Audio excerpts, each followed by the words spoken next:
Hi guys, I'm back in the garage again where I belong. I've got my ATV rack that I filmed the installation of that, and now it's just a little bit of a follow-up on that. It's the Kolpin convertible rack.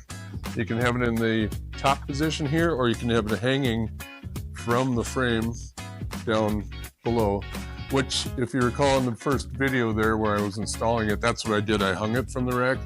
Problem is, it blocks my taillights, so I moved it up to the top position. It works fine. My friend Matt and I went for a lengthy ATV ride and it worked great. Construction on this thing is pretty darn good, all except for those U-bolts that I pointed out when I was installing it. Those are pretty cheap, and I will be replacing those sometime in the future, but all in all, it worked really great.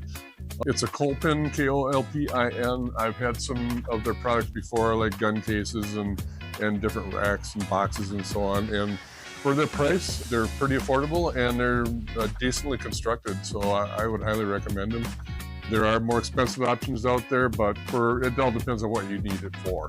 So I'm going to be using this pretty much exclusively for ice fishing.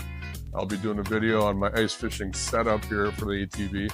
It's 2 days after Christmas now in northern Wisconsin. We've got some decent ice, but not quite enough to be super safe to go out in the middle of big lakes right now. But we will be doing that shortly.